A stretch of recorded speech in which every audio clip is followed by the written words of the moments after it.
जय गुरुदेव जय पंचसखा आर वर्ष भी ये पीठ को आसलु ये मधु जोग बारिणी पड़ता प्रथम थर सबुठ बारिणी हो बारिणी स्नान सबुआड़े चलती ओडिशा रे किंतु जोग बारिणी ये प्रथम थर आर वर्ष होता ए वर्ष से कार्यक्रम हो आगू कौन सब गुरुदेव ये अच्छी लीला मान कौन सब अच्छी जानी जय गुरुदेव जय पंचसखा जय जगन्नाथ जा गोटे बढ़िया कथा पचार जे कि कहीं ये कथा पचारि ना आगु आर वर्ष ये कथा पड़ा ए वर्ष पड़ा जे कि मन रखिंट ये मीडिया भाई जे कि आर थरक पड़ा आगुरी सब जगह बारिणी पड़ी ये जगह कहीं जोग बारिणी पड़ी जे कि कहीं पचार ना जे कि छोट पिला गोटे बड़ माने उत्तम प्रश्न पचारि देख ये जो गेंगुटी केलियो आ विरूपार धार महापुरुष तो भूरी भूरी प्रमाण देइचंती से प्रमाण मध्य ये चारि कड़र जो आम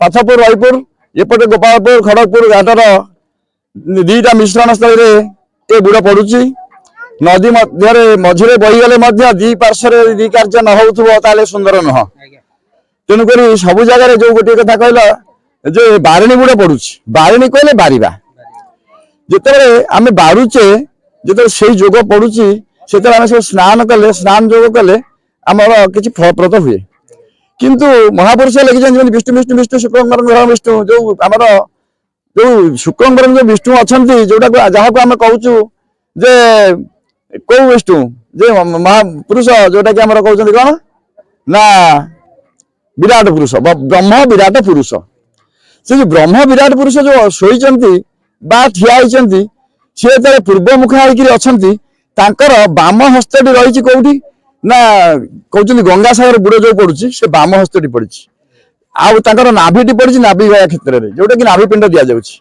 सी कहते मोर दक्षिण हस्तटी मुझे कौटी पकईबी से चिंता कर महापुरुष मानकर जो बुरी बुरी प्रमाण देते तुम जो दक्षिण हस्तटी रखीच बर्तमान पकाओ ना पकाओ ना कहीं एमती गोटे समय आसमती गोटे बेल आसमती गोटे जोग आसो आम आम कलम लिखिदेबू ना से तुम पकड़ कहीं जो भक्त मैंने छानिया होते हालिया होते जो सब जगह बुड़ पकाउे बारिणी बुड़ बोली कहते से तमें आम जो लिखिदेबू तुम से कार्यटा से आमर पड़ुची कौटी कि ना जो गंडुकी नदी में आसूची शालग्राम कि शह शह वर्ष ये हूँ कौन ना शुद्ध शालग्राम जोटा कि आमर सबू आखि पाटी सब किसी हो पार्टी तेणु जोटा कि आम हरिवंश प्रमाण दूसरी तेणु ये जगह जो गंडुगिरी जो आम आसूची शालग्राम से शालग्राम शिला आसिक पहुंची जो जहाँ ब्रह्मकीट काटुंट से पहुंची से सिद्ध हो आम लेखा अनुसार से मूर्ति आसीजे जो आसवे ये से कार्य हम से आम जो कहती जो धार उपरको आसे जो आमर जो जगार सब आसुव कौन ना सूर्याणी जो रोचे हूँ गुरु घर पाठ जो मैंने गुरु कर जानी निश्चित जो चाबी सूत्र खोलिया सेटा को आमर सूर्याणी करने कि सूर्याणी को चंद्राणी करने चाबी सूत्र दरकार से चाबी सूत्र गुरु पाखे अच्छी जोटा कि महापुरुष मैंने लिखिं जिते बड़े सूर्याणी पड़ो सेते ये जोग बारिणी पड़ो कौ जगार ना विरूपा केलियो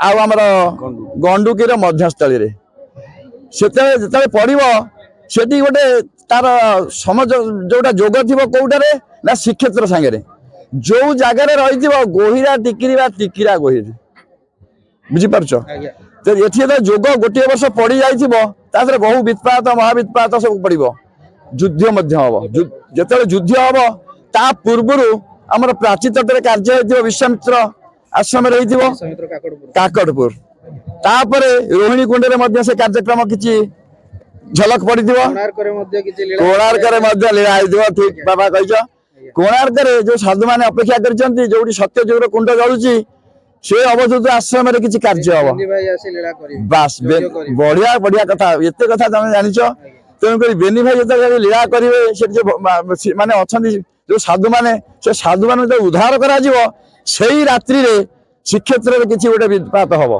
जो वित्पात किसी माने आमर जो आमर कौन कहते रत्न माने रक्तर छिटा पड़ू किंबा आमर चिल उड़ू किंबा बाना उड़ी जाऊ किंबा देश देश भीतर युद्ध हो কিংবা আমার সেବକ ସେବାୟତ ମାନଙ୍କର ଗଣ୍ଡଗୋଳ ହଉ ସେଇ ରାତି ଠାରୁ ହବ। ଆମେ ସେଇଦିନ ଗୋଟେ ବାଇକ୍ ଦେଇଥିଲୁ କୋଉଠି ନା କୋଣାର୍କରେ। ନିଶ୍ଚିତ ଆମେ କହିଲେ ଆଜିଠାରୁ 3 ଦିନ ଗଣି ଦିଅ, 3 ଦିନ ଭିତରେ ନିଶ୍ଚିତ ହବ। 3 ଦିନ ଭିତରେ ନ ହବ 5 ଦିନ ଭିତରେ ହବ। କାହିଁକି ନା ଯେହେତୁ ପଞ୍ଚମହାପୁରୁଷ ଲେଖିଛନ୍ତି। କିନ୍ତୁ ସେଇ ଦିନ ମଧ୍ୟ ଘଟିଛି, 3 ଦିନ ଭିତରେ ଘଟିଛି, 5 ଦିନ ଭିତରେ ଘଟିଛି। ସବୁ ନ୍ୟୁଜ ଚ୍ୟାନେଲ ଚାଲିଛି ଯେ ଚିଲ ଉଡିଛି, ଆଉ ବାନା ଖସି ଯାଇଛି, ଆଉ ରତ୍ନଶ୍ରୀ ଟିକେ ମହାସ୍ନାନ ମଧ୍ୟ ହେଇଛନ୍ତି ଠାକୁର। ଏଇଟା ଘଟି ଯାଇଛି। ତାପରେ ଯୋଉ ଗୋହିରା ଟିକିରି କଥା କହୁଛୁ, କାଲି ନ୍ୟୁଜ ଚ୍ୟାନେଲ ସମସ୍ତେ ଦେଖିଥିବେ, ଯଦି ଏଠି ଯେତେବେଳେ ଶ୍ରୀକ୍ଷେତ୍ରରୁ ଧ୍ୱଜା ଆସିକରି ବନ୍ଧା ହେଲା, ଯେତେବେଳେ ବାନା ଉଡ଼ିଲା, ମାନେ ମହାପୁରୁଷଙ୍କର 3 ଧ୍ୱଜା ଯେତେବେଳେ ଉଡ଼ିଛି ଏଠି ଦିପଟରେ, ଗୋହିରା ଟିକିରି ଖୋଲି ଯାଇଛି ଶ୍ରୀକ୍ଷେତ୍ରରେ। ସମସ୍ତେ ନ୍ୟୁଜ ଦେଖୁଥିବେ ନିଶ୍ଚିତ। ତେଣୁକରି ଇଏ ହଉଛି ମାନେ କଣ ନା ମହାପୁରୁଷଙ୍କ ସାଙ୍ଗରେ ଏ ଯୋଉ ଜାଗାର କେମିତିଆ ଯୋଗ ଅଛି, ଯୋଉଟା କି କହନ୍ତି ଯୋଗ ବାରେଣୀ। ଇଏ ଯୋଗ ନଥିଲେ, ଶ୍ରୀକ୍ଷେତ୍ର ସାଙ୍ଗରେ ଏସବୁ ସାମଞ୍ଜସ୍ୟ ନଥିଲେ ଇଏ ଜିନିଷ ହେଇପାରିବ ନାହିଁ। ତେଣୁକରି ଆକୁ ସମସ୍ତେ ଗବେଷଣା କରନ୍ତୁ। ଯେତେକ ଭକ୍ତମାନେ ଅଛନ୍ତି, ଯେତେକ ମାଳିକା ଗବେଷକ ମାନେ ଅଛନ୍ତି, ଖାଲି ମୁହଁରେ କହିଦେଲେ ହବନି, କାହାକୁ ଠେଲିଦେଲେ ହବନି, କାହାକୁ ଟାଣିଦେଲେ ହବନି। ଇଏ ଯେମିତି ଛୋଟିଆ ଚ୍ୟାନେଲ ହଉ ବା ବଡ ଚ୍ୟାନେଲ ହଉ, ଏ ଛୋଟିଆ ପିଲାର ଯେତିକି ପ୍ରୟାସ ଅଛି, ଯେତିକି କଥା ମଧ୍ୟ ପଚାରୁଛି, ଯେତିକି ଗବେଷଣା ଅଛି, ସେଇଗୁଡ଼ା ସମସ୍ତେ ଗବେଷଣା କରନ୍ତୁ। ଯଦି ଗବେଷଣା କରିବେ ତାହେଲେ ଭଲ ଭଲ କଥା ନିଶ୍ଚିତ ପାଇବେ ସମସ୍ତଙ୍କ ଠାରୁ। ଆଉ ଆଜି ମଧ୍ୟ ଯେତିକି କଥା କହିଲୁ, ଇଏ ପଚାରିବାରୁ କହିଲୁ, କିନ୍ତୁ ଏଇ କଥାଟା ଦେଖିବେ ନିଶ୍ଚିତ ପୁଣି କାଲି କହିବେ ଯାହା ବାବା କହିଥିଲ ଠିକ କଥା। ଆଉ ଏଠି ଅସ୍ଥି ବିସର୍ଜନ କଲେ କଣ ହବ, ଶ୍ରାଦ୍ଧ ଦେଲେ କଣ ହବ, ଚୁଟି ବିସର୍ଜନ କଣ ହବ, ମାନସିକ କଲେ କଣ ହବ, ଆଉ ରୋଗମୁକ୍ତ କେମିତି କରାଯାଏ। କାହିଁକି ନା 3 ଶନି ମାନେ ଏଠି ଅଛନ୍ତି। କାହିଁକି ନା ଯେତେବେଳେ ମୀନ ଶନି ଯୋଗ ପଡିଥିଲା, ସେଇଦିନ ଠାରୁ ଶନିଦେବ ସମସ୍ତଙ୍କ ଉପରେ କୋପ କରନ୍ତି। କିନ୍ତୁ ସେ କହିଛନ୍ତି ଯେ ମହାପୁରୁଷଙ୍କ ବାଣୀ ଯେତେ ଲେଖି ଦେଇଛନ୍ତି ଯେ ଏଇଥିରେ ଯେ ସ୍ନାନ କରିବ, ଆଜି ଗୋଟାଏ ଦିନ ଯେ ସେ ଶନି ଗ୍ରହରୁ ମୁକ୍ତି ପାଇବା ପାଇଁ ସେ ଗୋଟେ ପ୍ରୟାସ କରିଛନ୍ତି। ଯେ ଆମେ ମୁକ୍ତ ଦେବା ପାଇଁ ଏତେ ଛୋଟିଆ ପ୍ରୟାସ କରିନୁ, ଯେହେତୁ ମହାପୁରୁଷ ମାନେ ଲେଖିଛନ୍ତି ତାଙ୍କ କଥା ଟିକେ ଆଜି ଗୋଟାଏ ଦିନ ଆମେ ପାଳନ କରିବୁ। ଯିଏ ଏଠି ବୁଡ଼ ପକେଇବ, ଯିଏ ପାଣିକି ଆଜି ନବ, ଯିଏ ଛିଞ୍ଚନ କରିବ ତା ଘରେ, ତାର ଶନି ମହାଦଶା କୋପରୁ ସେ ନିଶ୍ଚିତ ଉଦ୍ଧାର ପାଇବ। ତେଣୁକରି କାହିଁକି ନା ସେଥିପାଇଁ 3 ମହାଦେବ ମଧ୍ୟ ଜଗିକି ରହିଛନ୍ତି। ତା ଯୋଉ ଏଠି ଯୋଉ ଗୋହିରା ଟିକିରି ଅଛି, ଏ ଗୋହିରା ଟିକିରି ଯୋଉ ମା ଅଛନ୍ତି, ସେ ହଉଛନ୍ତି ଆମର ଜାଗୁଳେଇ ମା। ଆଉ ଯୋଉ କଳା ଗିରିକି ଯିଏ ଜଗିଛନ୍ତି ସେ ବାଙ୍କି ମା। ଏ ଦିଟାକୁ ମଧ୍ୟ ଜାଣନ୍ତୁ। ଆର ବୋଧେ ବହୁ କିମ୍ବଦନ୍ତୀ ଅଛି। ଆଉ ପାଖାପାଖିରେ ମଧ୍ୟ 7 ଜାଗୁଳେଇ ମା ଜଗିଛନ୍ତି। ଗୁରୁଦେବ ଦାଣ୍ଡି ରାମାୟଣରେ ଜାଗୁଳେଇଙ୍କୁ ରାମ ପ୍ରତିଷ୍ଠା କରିଥିଲେ, ସେ ସମୟରେ କଣ କହିଲେ? ଆଚ୍ଛା ଆଚ୍ଛା, ଏ ତ ବହୁତ ପୁଣି ବଡ କଥା ପଚାରିଲ। ଯେତେବେଳେ ରାମ ପ୍ରତିଷ୍ଠା ଖାଲି କରିଦେଇ ଯାଇଛନ୍ତି, ସେ କିନ୍ତୁ ତାଙ୍କ ଗୁଣଟାକୁ ବଖାଣିବାକୁ କହିନାହାନ୍ତି। ଯେହେତୁ ସେ ଯେତେବେଳେ ଆସିଥିଲେ ଯୋଉ ଆମର ବନବାସ ଟାଇମରେ, ସେ ଖାଲି କିଛି କିଛି ଗୋଟେ କରିଦେଇ ଯାଇଛନ୍ତି। ତାଙ୍କ ନାଁଟାକୁ ସେ କହିଛନ୍ତି ଏ ସମୟରେ ମୋ ନାଁଟା ବିକାଶ ହବନି। କାହିଁକି ନା ଆମେ ଯେତେବେଳେ ବନବାସରେ ଆସିଛୁ, ସେ କିଛି ହରିହର କ୍ଷେତ୍ର, ହରିହର ପଡିଆ, ସିଦ୍ଧପୀଠ ଯୋଉ ଜାଗାରେ ମହାପୁରୁଷ ମାନେ ଆସିଥିଲେ, ସେ ଜାଗାରେ ମଧ୍ୟ ରାମଚନ୍ଦ୍ର ଆସିଥିଲେ। ସେଠି ସୀତା ରୋଷେଇ କରି ଦେଇଥିବାରୁ ସେ କହିଛନ୍ତି ଯେ ଏଠି ଦିନେ କଳିଯୁଗରେ ଲକ୍ଷ ଲକ୍ଷ ଚୁଲା ହବ। ସେ ମଧ୍ୟ ଲକ୍ଷ ଲକ୍ଷ ଚୁଲା ହେଇଛି। ସେ ତ ଲକ୍ଷ ଲକ୍ଷ ଚୁଲା ହେଇସାରିଛି। ସେ ସେଇ ବାଟେ ଦେଇକିରି ମନୋହର ତୋଟା ମହାପୁରୁଷ ଲେଖିଛନ୍ତି। ଅଚ୍ୟୁତାନନ୍ଦ ମହାପୁରୁଷ କୋଉଥିରେ ନା ଆମର ହରିବଂଶରେ ଲେଖିଛନ୍ତି, 7 ଖଣ୍ଡ ହରିବଂଶରେ, ଯେ ମନୋହର ତୋଟା ଯୋଉଟା କି ବେନି ନଦୀ, ଯୋଉ ବେନି ନଦୀ ଏଠି ବହି ଯାଉଛି, ଇଏ କହିକି ପଳେଇ ଯାଉଛି, ଏଇ ପାଖରେ ବେନି ନଦୀ ବା ବେନିପୁର ଅଛି। ସେ କହୁଛି ବେନିପୁର ପାଖରେ ଗୋଟେ ମନୋହର ତୋଟା ଅଛି, ବିରାଟ ତୋଟା ଥିଲା। ଆଉ ବେନାପୁର ବି କିଛି ଅଛି, ବେନିପୁର ଅଛି। ତେଣୁକରି ତା ଦେହରେ ସବୁ ପ୍ରିଣ୍ଟ ମିଷ୍ଟେକ୍ ହେଇକି ସବୁ ଲେଖା ଅଛି ଯେ ସେଠି ସେ କିଛି ଦିନ ରହିଛନ୍ତି। ଏବେ ତ ତୋଟା ମଧ୍ୟ ଛୋଟିଆଟି ଅଛି, କିନ୍ତୁ ବହୁତ ତୋଟା ନଷ୍ଟ ହେଇଯାଇଛି। ଗୁରୁଦେବ ଆମର ଯୋଉ ଗଙ୍ଗା ପ୍ରୟାଗରାଜରେ ଅଛି ଗଙ୍ଗା, ଯମୁନା, ସରସ୍ୱତୀ, ତ୍ରିବେଣୀ ନଦୀ, 3 ନଦୀ ବହୁତ ପବିତ୍ର ବୋଲି ମନାଯାଏ। କିନ୍ତୁ ସରସ୍ୱତୀ ସେଠାରେ ଗୁପ୍ତ। ଆମର ଏଠି ଗେଙ୍ଗୁଟ, କେଲୋଇ ଆଉ ରହିଲା ବିରୁପା, 3 ନଦୀ ମିଶ୍ରଣ। ଏଠି ସମସ୍ତେ ମାନେ 3 ନଦୀ ଅଛି, ସେଠି ଗୁପ୍ତ କାହିଁକି ହେଇଛି? ଆର ରାଜ ବଢିଆ ବଢିଆ କଥା ବାବା। ଗୋଟିଏ ହଉଛି ସରସ୍ୱତୀ ଧାର ଲୁପ୍ତ, ଏବେ ବି ମଧ୍ୟ ଲୁପ୍ତ। ସରସ୍ୱତୀ ଧାର ଆପଣ ଅନୁଭବ କରିବେ ସମସ୍ତଙ୍କ ହୃଦୟରେ ଅଛି, ସମସ୍ତଙ୍କ ପାଟିରେ ଅଛି, ମାତୃସ୍ତନରେ ଅଛି, ଇଏ ଭୂମିରେ ତଳେ ଅଛି। ଆମେ ଟ୍ୟୁବୱେଲ ଖୋଲିଦେଲେ ପାଣି ବାହାରୁଛି, ସେ ସରସ୍ୱତୀ ଧାର। ଛୁଆଟି ଜନ୍ମ ହେଲେ ମା କ୍ଷୀର ଦଉଛି, ସେ ସରସ୍ୱତୀ ଧାର।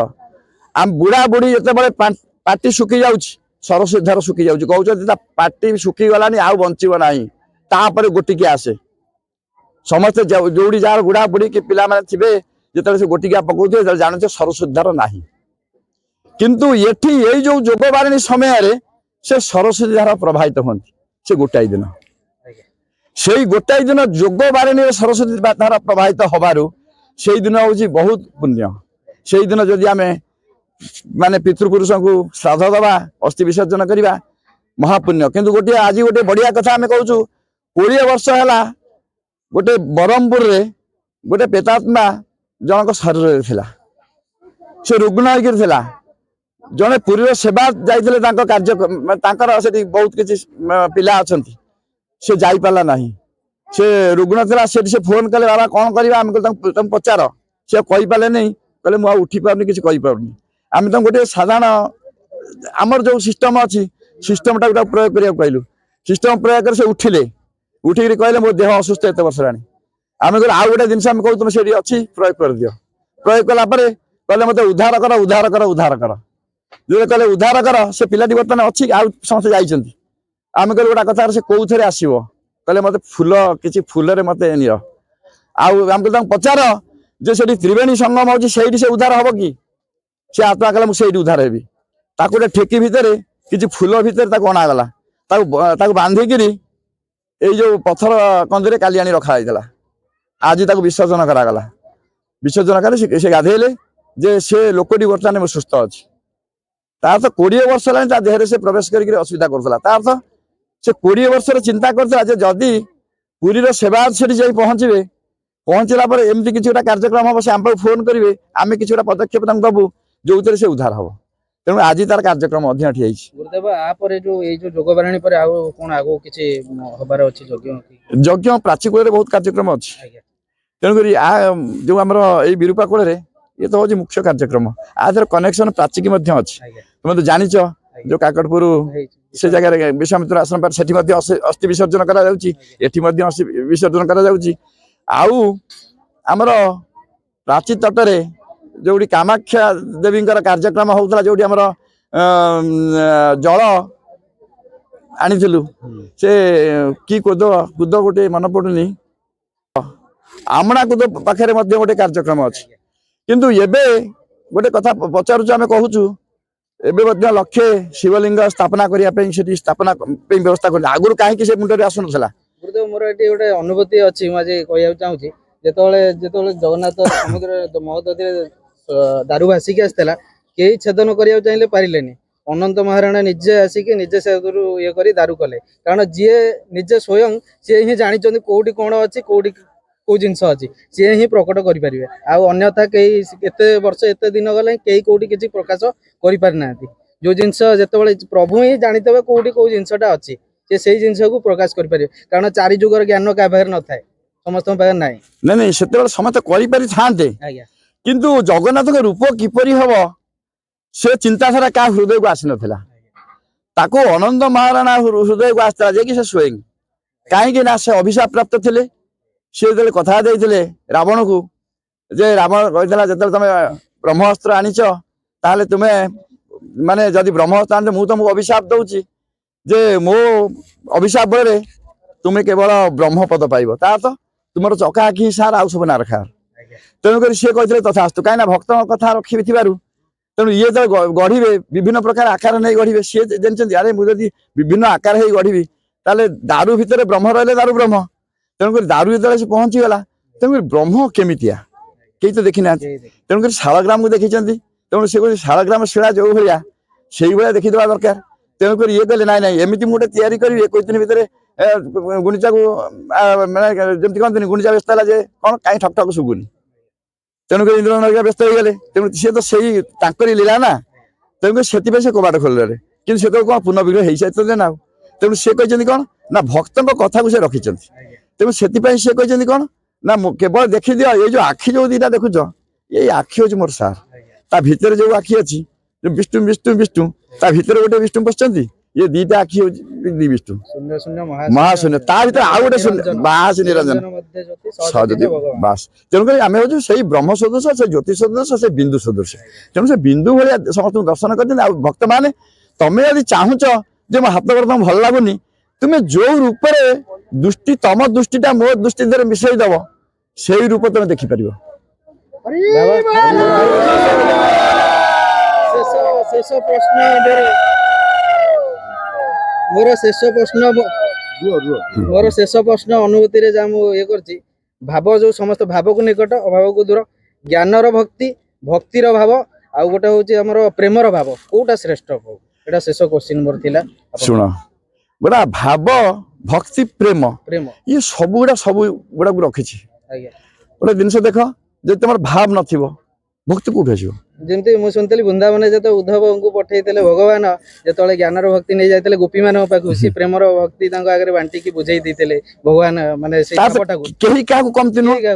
କାହିଁକି ଯେମିତି ବିଷ୍ଣୁ ବିଷ୍ଣୁ ବିଷ୍ଣୁ, ଯେମିତି କହନ୍ତି ଗୋବିନ୍ଦ ଗୋବିନ୍ଦ ଗୋବିନ୍ଦ, ଯଦି ସବୁ ଯେମିତି ତିନି ତିନି ରହୁଛି, ସେମିତି ଏ ତିନି କେହି କେউ କମତି ନୁହଁ। ତମେ ଯଦି ଗୋଟେ ଭାବ ନ ଆସିବ ସେ ରସ ଝରିବ କେମିତି? ବୁଝିପାରୁଛ? ସେଥିପାଇଁ ଭାବ ବିନୋଦିଆ ଠାକୁର ଭକ୍ତ ବତ୍ସଳ ହରି। ଭାବ ନ ଲଗେଇଲେ ଭକ୍ତି ଆସିବନି। ମୁଖ୍ୟ ଜିନିଷ ଭାବ। ଭାବ ଯଦି ଭାବ ଅଛି ସବୁ ଗଦ ଗଦ ହେଇ ବହି ଆସିବ। ଭାବ ନ ଲଗେଇଲେ ତମେ ଦହିଟି ମନ୍ଥନ କରିବ, ଭାବର ଦଣ୍ଡ ଯଦି ନ ଲଗେଇବ ତାହେଲେ ଦହି ମନ୍ଥନ କେମିତି ହବ, ତାହେଲେ ଲହୁଣୀ କେମିତି ଆସିବ, ପୁଣି ଯୋଉଟା କହନ୍ତି ସେ ଯୋଉ ରସଟାକୁ ପୁଣି କେମିତି ଅଗ୍ନି ସଂଯୋଗ କରିବ, ପୁଣି ଘିଅଟାକୁ କେମିତି ମାରିବ, ତାକୁ ସେ ଘିଅଟା ବହୁତ ଦିନ ପାଇଁ ରହିବ। ତେଣୁ ସବୁ ଦଣ୍ଡ ତା ସହିତ ଦରକାର। ତେଣୁ ଆମେ ସବୁ ଭାବ ଭକ୍ତି ନ ରହିଲେ ସେ ରସ ବାହାରିବ ନାହିଁ। ତେଣୁକରି ଆମେ ସବୁ ସେଇ ରସରେ, ମାନେ ସେ କହୁଛି କଣ ନା ସେ ନାମରେ ଏମିତି ରସ ଅଛି, ତାକୁ ଯେ ପାନ କରୁଛି ସେ ହିଁ ଜାଣିଛି। ତେଣୁକରି ଆମେ ସେ ଭାବ ରସରେ ସବୁ ବୁଡ଼ିଯିବା। ଯଦି ଭାବ ରସ ବୁଡ଼ିଯିବା, ଇଏ ମାୟା ଜଞ୍ଜାଳ ଛିଣ୍ଡିକି ସବୁ ପଳେଇ ଆସିବା। ବୁଝିପାରୁଛ? କିନ୍ତୁ ଏ ଯୋଉ ଭାବକୁ ଆସିବାକୁ ଗଲେ ଗୋଟେ ମାୟାର ଗୋଟେ ଜଞ୍ଜାଳ ଅଛି, ମାୟାର ଗୋଟେ ଦୌଡ଼ି ଅଛି। ସିଏ ସବୁବେଳେ ଆମକୁ ଫାଶୀ ରୂପକ ପକେଇ ଦେଇକି ଧରିଦେଇଛି ଯେ ତୁ ଯାଇପାରିବୁନି। କାହିଁକି ନା କିଏ କହୁଛି ତୁ ରୋଗିଣା ସ୍ତ୍ରୀ ଟିକେ ତୁ ଛାଡିକି ଯିବୁ, ତୋ ମା ଟିକେ ତୋ ମା କାମ ସାରନୁ, କିଏ କହୁଛୁ ବାପା କାମ ସାରନୁ, କିଏ କହୁଛୁ ସଂସାର ମେଲେଇଥିଲୁ କାହିଁକି? ଧର୍ମ ସଙ୍କଟ, କିନ୍ତୁ ସବୁଥିରେ ରହିକିରି କୋଉଥିରେ ନଥିବ। ଗୁରୁଦେବ ଯୋଉ ଗୀତାରେ ଜ୍ଞାନ ଦେଇଛନ୍ତି ଶ୍ରୀକୃଷ୍ଣ ଅର୍ଜୁନଙ୍କୁ, ଯେ କର୍ମ ଯୋଗ ଆଉ ଆମର ସନ୍ନ୍ୟାସ ଯୋଗ, ଗୁରୁଦେବ ଏ ସଂସାରକୁ କଣ ବାର୍ତ୍ତା ଦେବାକୁ ଚାହୁଁଛନ୍ତି? କୋଉ ଯୋଗରେ ଆମେ ସଂସାରରେ ବଞ୍ଚିକି ଧର୍ମ କରିବା, ସବୁ କରିବା, କଣ ମାନେ କର୍ମ ଭିତରେ ହିଁ ସନ୍ନ୍ୟାସ ଯୋଗ। ସେ କହୁଛି ଏ ସଂସାରରେ ରହି ତୁ ମାନେ କର୍ମ କରୁଥିବୁ, ମାନେ ସଂସାରୀ ନଥିବୁ, ମାନେ ସଂସାରୀ ହେଇଥିବୁ, ମନଟା ସେ କଣ ମାନେ ମନ ମନକୁ ଗୋଟେ ଜାଗାରେ ରଖିଥିବୁ, କୋଉଠି? ନୀଳ ଚକ୍ରରେ। ତେଣୁକରି ତୁ କଣ କରିଥିବୁ ନା ସବୁଥିରେ ଥିବୁ, କୋଉଥିରେ ନଥିବୁ। ସେ କହୁଛି ମାନେ ପଛରେ ପଥିକ, ବନରେ ବନିକ, ନାଭିରେ ନାବିକ, ସବୁଥିରେ ଥିବୁ, ପାଣି ଭଳିଆ ଢଳଠଳ ହଉଥିବୁ, କିନ୍ତୁ ମନଟା ଏଟା ଯଦି ଯିଏ ଯାହା କହୁଥିବ ତାକୁ ବୁଝେଇ ଦଉଥିବୁ, ଆଉ ତା କର୍ମ କରୁଥିବୁ, ଭାବୁଥିବୁ ମୋର ଏଟା ହଉଛି କର୍ମ, ମୁଁ ଯଦି ଆସିଛି ମତେ ପ୍ରଭୁ ତମେ ଆଣିଛ, ତାହେଲେ ସେଥିପାଇଁ ଯଦି ହିମାଳୟରେ ଯଦି ଯୁଗ ଯୁଗ ଆମେ ସାଧନ କରିବା, ଯେତିକି ଫଳ ନ ମିଳେ, ଆମେ ଯଦି ଗୃହସ୍ଥ ଭିତରେ ରହିକିରି ପ୍ରଭୁଙ୍କୁ ଡାକିବା, ତାହେଲେ ତା চেয়ে ଅଧିକ ଫଳ ପାଇବା। କାହିଁକି ନା ଆମେ ସେଠି କେବଳ ରାମ ରାମ ରାମ ରାମ ଜପିଲେ ଯଦି 100 ବର୍ଷ ଜପିବା ଯେତିକି ଫଳ ନ ମିଳିବ, ଆମେ ଯଦି ଗୃହସ୍ଥ ଭିତରେ ଜପୁଛେ, ଜଣେ ସାଧୁ କି ଅତିଥି ଡାକିକିରି ଘରକୁ ଆଣିଛେ, ଆମର ମାନେ ବ୍ୟସ୍ତ ବହୁଳ ଭିତରେ ଆମର ରୁଗ୍ଣ ମା ଅଛି, ଆମର ପୁରା କଳହ ସ୍ତ୍ରୀଟି ଅଛି, ଆଡେ ପିଲାମାନେ ମୋର ଭାରି ଗୋଲମାଲିଆ, ଆମେ ତ ଅତିଥିକି ଆଣିଛୁ ଚର୍ଚ୍ଚା କରିବା ପାଇଁ, ସେ ଯୋଉ ବ୍ୟସ୍ତତା ଭିତରେ ଆଉ ଅତିଥି ଜାଣିବ ଯଦି ଆମର ଏଇଭଳିଆ ଜଞ୍ଜାଳ ଭିତରେ ଆମେ ଅତିଥି ଆଣିଛୁ, କେମିତି ଚର୍ଚ୍ଚା କରି ଇଏ କରୁଥିବ, ଘରେ ଖାଇବାକୁ ନାହିଁ, ଗୋଟା ଆଣିକି ବାଜି ନେଇ ପଳେଇ ଆସିଲୁଣି, କି ଗୋଟେ ଲୋକକୁ ଆଣି ପଳେଇ ଆସିଲୁଣି, ତାଙ୍କୁ ସନ୍ତୁଷ୍ଟ କରିବ, ଭାଇ ମୁଁ ଆଣୁଛି, ମୁଁ ମୋର ଉପାସ ରହିବି, ମୁଁ ଖାଇବିନି, କିନ୍ତୁ ମୁଁ ଅତିଥି ଚର୍ଚ୍ଚା କରିଛି, ମତେ ଯାହା ଶୋଧିବ ଗାଳିଦ ମୁଁ ସହିବି। ତାର ତ ଅତିଥି ଚର୍ଚ୍ଚା କରିକି ସିଏ ତାକୁ ସନ୍ତୁଷ୍ଟ କରିସାରିଲା ପରେ ଯାହା ଜଞ୍ଜାଳ ଆସିଥିବ, ଯେତିକି ଜଞ୍ଜାଳ ସେଇ ମୁହୂର୍ତ୍ତ ଭିତରେ ସହିଥିବ, 12 ବର୍ଷ ଭିତରେ ସେତିକି ଜଞ୍ଜାଳ ଜଣେ ଯଦି ହିମାଳୟରେ ଥାଏ, ଏଇଭଳିଆ ଜଞ୍ଜାଳ ଆସିବ କି ସ୍ତ୍ରୀ ସ୍ୱାମୀ ପିଲା ଭିତରେ ଆସିବ କି? ଆସିବ? ତାର ତ ସିଏ କଣ କଲା, କହିଲା ମୁଁ ପୁରା ସବୁ ଛାଡିଦେବି, ସବୁ ବନ୍ଧନ ଛାଡିଦେବି। ସିଏ କଣ କହୁଛି ନା ଏଥିରେ ରହିକିରି ସେ କହୁଛି ପ୍ରଭୁ ସବୁ ବନ୍ଧନ ମୁଁ ଛାଡିଦେବି, ପ୍ରଭୁ ତୁମରେ ବନ୍ଧନ ରଖ। କାହିଁକି ନା ଏ ଯୋଉ ବନ୍ଧନ ସବୁ ଅଛି, ଇଏ ବନ୍ଧନକୁ ତୁମେ ଦେଇଛ, ତୁମେ ୟାକୁ ନେଇଯାଅ, ଏଇ ସମୟଟା ପାଇଁ ଅଲଗା କରିଦିଅ, ଏଇ ସମୟ ପାଇଁ ମୁଁ କେବଳ ଅତିଥି ଚର୍ଚ୍ଚା କରିବି, କେବଳ ଅତିଥି ଚର୍ଚ୍ଚା କରିବି। କାହିଁକି ନା ମୋର ଏସବୁ ଜିନିଷ ତୁମେ ଟିକେ ଆଡେଇ ଦିଅ, ମୋ ଏ କିଛି ଦେଖାଯାଉନି, କେବଳ ଦେଖାଯାଉଛି ମୁଁ ଯାହାକୁ ଆଣିଛି ସେଇ ହିଁ ନାରାୟଣ, ସେଇ ହିଁ ତୁମେ, ତୁମକୁ ମୁଁ କେମିତି ତୁମକୁ ହିଁ ପୂଜା କରୁଛି, ମୁଁ ଆଉ କାହାକୁ ପୂଜା କରୁଛି। କଲେ ବିଚାର ଆମ୍ଭେ ଶରୀରରୁ ହେବା ବାହାର, ସେଇଟା ହଉଛି ମୁଖ୍ୟ, ସବୁ ଏଇ ପାଇଁ ଅଷ୍ଟାଦଶ ପୁରାଣ ସବୁ ବାସ୍ ଏଇ ଶରୀର ଭିତରେ ଖେଳ ଚାଲିଛି। ଗୋପୀ ଅଷ୍ଟାଦଶାକ୍ଷର, ଅଷ୍ଟାଦଶ ପୁରାଣ, 18 ଅଧ୍ୟାୟ ଗୀତା, 18 ଥର 18 ଦିନ ଯୋଉ ମହାଭାରତ ଯୁଦ୍ଧ, ଆଉ କୃଷ୍ଣଙ୍କର ଯୋଉ ମୟୂର ଚୂଳ ପିନ୍ଧୁଛନ୍ତି, 18 ଲକ୍ଷ ଭିତରେ ଗୋଟିଏ ଚନ୍ଦ୍ରିକା, ଯୋଉଟା କି 2 ପଟରେ ଚନ୍ଦ୍ର। ବୁଝିପାରୁଛ? ତେଣୁକରି ସମସ୍ତଙ୍କର ମନସ୍କାମନା ପୂର୍ଣ୍ଣ କରନ୍ତୁ ସେଇ ସ୍ୱୟଂ ଜଗନ୍ନାଥ ଗୁରୁଦେବ ପଞ୍ଚସଖା ମାନେ ଯାହା ଲେଖିଥିବା ଆଜି ଆମେ ସବୁ କହିଲେ। ତେଣୁକରି ସେ ପଞ୍ଚସଖା ବାଣୀ ହିଁ ସତ୍ୟ ହଉ, ଆଉ ସମସ୍ତେ ମିଥ୍ୟା ହୁଅନ୍ତୁ। ତାଙ୍କରି ବାଣୀ ହିଁ ପ୍ରଚଳିତ ହଉ। କାହିଁକି ନା ଆଜି ହରିବଂଶକୁ ଆମେ ପୁରପଲ୍ଲୀରେ ଆମର ବଂଶ ଚାଲିଯିବା ଭିତରେ ପରେ ସେଇ ବଂଶାନୁଚରିତ ପାଇଁ ବଂଶ ରହିବା ପାଇଁ ହରିବଂଶ ପଢୁଛି। ଜୀବ ଯିବା ପାଇଁ ହେଲେ ସେଇ ମହାପୁରୁଷଙ୍କ ବାଣୀ ଟିକେ ଭାଗବତ ପଢ। ତେଣୁକରି ସେଇ ଗୀତା ଭାଗବତ ପୁଣି କହୁଛନ୍ତି ଗୀତା ଭାଗବତ ମନ କରେ ତ ଆତ୍ମା ଜ୍ଞାନ ସିଏ ଆତ୍ମା ଜ୍ଞାନ ତିଆରି କରିଛନ୍ତି, କିନ୍ତୁ ଆମେ ପଢିଲେ ଆମ ଆତ୍ମା ମୁକ୍ତି ପାଉଛି। ତେଣୁକରି ସମସ୍ତେ ସେଇ ଜିନିଷ ଟିକେ ପଢନ୍ତୁ, ଆଉ ସଦ୍ଗୁରୁ କରନ୍ତୁ, ଠିକ ଜିନିଷକୁ ଗ୍ରହଣ କରନ୍ତୁ, ଭୁଲ ଜିନିଷକୁ ପରିତ୍ୟାଗ କରନ୍ତୁ। ଜୟ ଗୁରୁଦେବ, ଜୟ ପଞ୍ଚସଖା, ଜୟ ଜଗନ୍ନାଥ।